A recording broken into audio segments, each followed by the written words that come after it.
Hey friends, happy Monday and thanks for joining us for this 13 Plus FastCast. I'm Anna Orsini. And I'm Carson Courier, and we have First Alert forecaster Allie Potter in with us on a Monday morning. And Allie, really, we're going to have... That sigh says everything. We only have Allie with us if it's off the top, if it's monsoon, or if it's super hot. And it's definitely not monsoon. No, it's not, unfortunately. No. Yeah. We wish. That has been like, see you later. You know, and usually during monsoon, the hot temperatures, we actually... It's like a love or hate, right? Yeah. We like it because we're like, okay, that high pressure is building, and then those storms will start to make their way through, and that's not the case at all. Okay, Wah, wah. cool. I know. Just moving on. Why not? But I brought some leaves to make us somewhat feel like fall. Yay. We will, though, hopefully by the end of the week, right? Right. All right. Yes. Okay. So Light at that's the end of the something- tunnel. Yes, but we got to get through today, unfortunately. So 100 degrees on tap for today on your Monday. Happy Monday. That average, though, at 93 degrees. Right now, taking a live look at Timamook Hill. Not too bad at that. At least it looks pretty, right? And temperature's not too bad at all. 86 degrees in Tucson, 82 if you're in Safford, 89 for Marana, 82 in Benson, 80 degrees for our friends down in Bisbee. As we do continue with our Monday, the good news is we'll start to cool on down, sticking with that 99 degree mark, and then even more so by 7 o'clock, but we're still in the 90s around that time. Our radar, dry. Not tracking any moisture, not tracking any winds. So that's some good news, right? But there's not even any clouds for any type of protection over there. But that ridge of high pressure is really once again back in the forecast. And that's what's bringing us on the warmer side. It's going to continue to do that for the next few days or so. The good news is that cool down does return. That low that you see there, it's kind of like that circle ring there. That's that low pressure system that's going to pass through that trough, bringing us cooler temperatures back to feeling a little bit like fall. Not so much today, honestly. 100 degrees in Tucson, 94 if you're in Sierra Vista, 97 for our friends in Nogales, and then Douglas at 96 degrees. Our neighboring towns, 102 in Oro Valley, 98 for Green Valley, Wilcox, 93, 95 for Benson. And when Wilcox is seeing those 90s, whew, that's when you know it's a little toasty out there.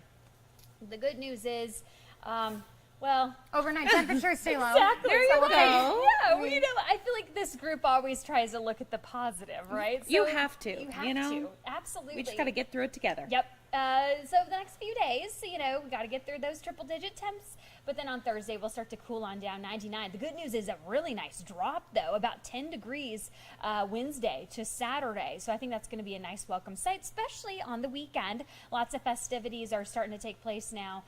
Very fall-like temperatures along with those fall-like events. Yeah, and home game this weekend, so I'd rather see that 93 on Saturday than on Monday. Absolutely. So we'll Exactly. take it. Perfect. You don't control the weather, so we're not mad at you. I'm just the messenger. Yeah, not your fault. Awesome. Thank you, Allie. Thank you so much, Appreciate Allie. it. Well, of course, the big thing that everyone was talking about this weekend was the return of Osiris Rex. 7 years in the making. It finally happened, y'all. Can you believe it? And I believe we were talking about it traveled 4 billion miles, some absurd number. Yeah, but long trip. Long trip. Lots of gas. Here's the big question. What's next, right? Right. So our own Jack Cooper talked to professors at the University of Arizona to kind of break down those steps for us. The University of Arizona will continue to play a huge role, especially in what comes next. Now, today, the sample will move from its clean room in the Utah desert. It'll move on over to the clean room in its permanent spot at the Johnson Space Center in Houston, Texas. Now you're taking a look at some of the tools that scientists will use here at the U of A for their analysis. Today is actually the first time that anyone will get a look at the sample. Leaders here at the U of A will spend some time deciding what they actually want to bring back here to Tucson to study. They get 25% of the sample to study for the next 2 years. Sample return is a feeling that I can't really even describe. It's all of those kind of exciting moments building up to this one. When we actually get to, we're going to be holding the sample in our hands relatively soon in the labs in the basement of this building. So it really is incredible to have made it this far in the mission. Now, you might be wondering what happens next to OSIRIS-REx. Well, it changes now to OSIRIS-APEX and goes after another asteroid. That asteroid named Apophis. It's made up of different materials than Bennu was, and it's on its way now. It'll be there in about 6 years. It'll spend 18 months there, and then it'll make its way back to Earth. So we'll be doing this all again in, who knows, maybe 10 to 15 years. Reporting at the University of Arizona, Jack Cooper. Back to you. All right, Jack, thank you. And taking a look at a couple of developing stories that we're following from this morning and also following from over the weekend, I-10 is now back open about 8 miles west of Vail. That is after a deadly crash overnight. Now, it happened near Marsh Station Road. At least one person was killed. DPS said the crash involved several cars and it was caused by a wrong-way driver. It happened around 9:30 last night, and the road was actually closed until 5 o'clock this morning, so pretty significant closure out there. We do know, we just learned a few minutes ago, that the wrong-way driver was actually the person that was killed in this crash, and they were pronounced dead at the scene. Now, the driver of the car that was hit head-on was transported to a hospital in Tucson with life-threatening injuries. Their passenger was taken by ambulance to a local hospital. Again, the road is back open, but we will continue to keep you updated both on air and online on any updates. And you saw on our website where that story was if you would like to find it and read more about that for yourself today. Also on our website right now, Pima County deputies are investigating a suspicious death. They got a call on Saturday night about a body found near the Arizona National Scenic Trail. The investigation is ongoing, but if you have any information that could help, of course, you can submit an anonymous tip through 88 Crime. And another story that we're following this morning is a deadly crash that happened in Midtown Tucson. This was on Saturday morning.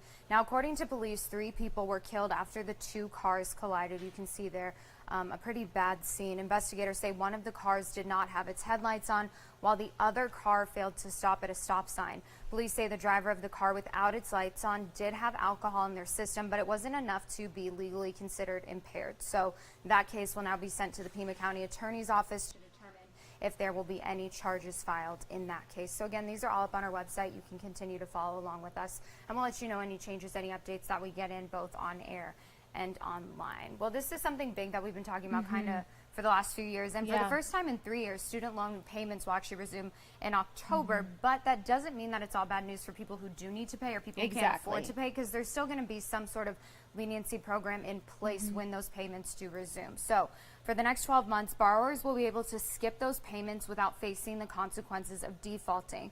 The Biden administration is providing what's being called an on-ramp period until September 30th of 2024. So we know that during that time, a borrower will not be reported to the national credit rating agencies, and those can, of course, damage your credit score. However, borrowers aren't off the hook entirely because interest will still accrue. So for more information, you can check out the U.S. Department of Education's website. And take a look at this. While you're on their website, you might as well head over to covid.gov. Once again, you can order free COVID tests from the federal government. You just need to do the same thing as last time, enter your address. Every U.S. household is eligible for 4 free COVID tests. They'll start shipping out those next week.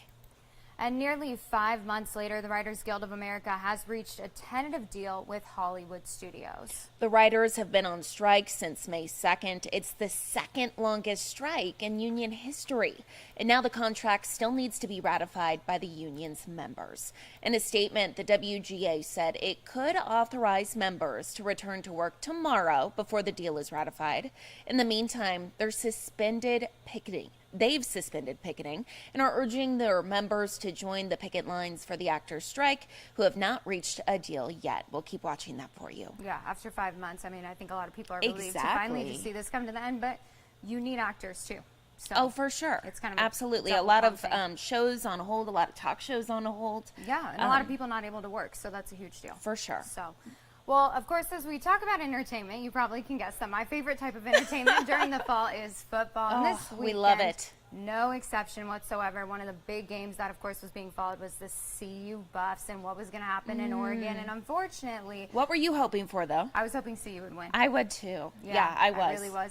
Not because, I mean, we both worked in Oregon, have a lot of friends and coworkers who went to school at Oregon. I just wanted to see the upset. I wanted to see, them come out big and really Wah, wah, wah. Not what happened. Not even close to what happened. So taking a look at video from that game, it was the game, like we said, everyone was talking about. After TCU, it was really the big test for Deion's team. Unfortunately, that test did not go very well at all. The final score was 42-6 in Eugene. It was never even close during any point of the game. The Buffs didn't even get on the board until the fourth quarter. So the big question, what did Coach Prime have to say about this? Well, his exact words were, "You better get me right now. This is the worst we're going to be." He said they were all accountable for that loss that happened, but still in true Deion fashion, he said if people want to point fingers, they can start with him. And he also added, I know I have shades on, but I can see the future, and it looks good. So not losing hope about his Buffs. And he's really, still, they went 1-11 last year, so right now they're on a better trajectory than I'm they a were. big fan. Yeah, than they were the year before. But the next test for the Buffs will be this weekend, and that's going to be a test just like Oregon because they'll be up against number 8 USC, but this time they'll be at home. So that's a game that we'll be watching closely heading into this weekend. Absolutely. And today we'll hear from Wildcats head football coach Jedd Fisch just in a few hours here after a very close game against Stanford over the weekend. That game starting off slow until the second quarter when Jaden DeLaura connected with Tanner McLaughlin for a 36-yard pass. The Cats getting their first touchdown and at 7-3, that was where we were standing there. Stanford would answer back, but DeLaura was determined to keep the Cats' lead.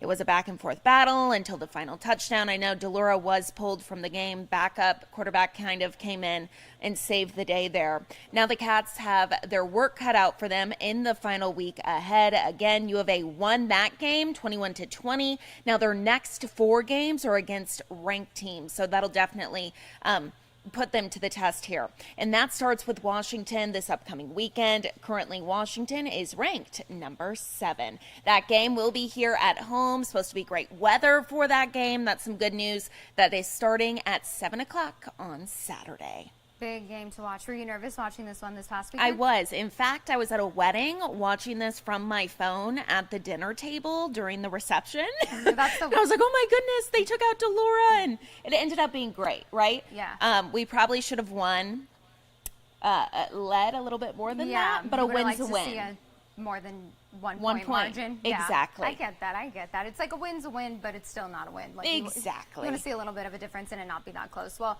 if you're one of those people who doesn't watch a lick of football all year long, you're in it for the halftime performance during the Super Bowl. Good news for you. We finally know who that person is going to be. Exactly. And drum roll, please. Da-da-da-da. It is Usher. I'm very excited to see this. I know all of the people I feel like who were in high school in the 2000s. Yeah. Who listened to his music at homecoming or whatever. Oh, we're for sure. Yes, this is a victory. Absolute for us. classic here.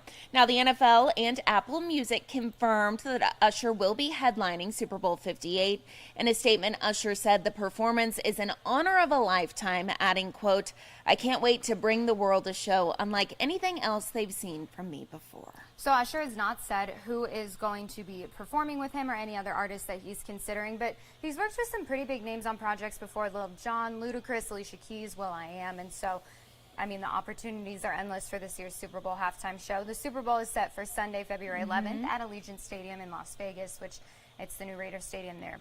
Very nice stadium, good setup. So if you have the opportunity to go to the Super Bowl and see Usher live, good on you. Why Carson not? will probably be here and then bringing you the update. Exactly. During CTV that Who following do you Monday. hope to see him perform with? Honestly, I feel like anybody would be great. I would don't know. love Justin Bieber. I know that's like a random person, No, but that'd be a good duo. it'd be great. Yeah. We'll I don't know. see. We'll see. To be determined. I just hope that we get a yeah from him. I really do. Absolutely. Well, taking a live look outside right now, seeing a little bit, it looks like a little bit of haze, but those skies are as clear as it can get, and that's not great news because we have those triple digits moving in for the next few days. Yeah, that's right. We just have to get through these high temps the next couple of days, and then we are going to be seeing those temps go down a little bit. So that's some good news, definitely for our upcoming weekend. But thank you all so much for tuning in to this 13 Plus FastCast. I will be back at 2:30 with more news and weather.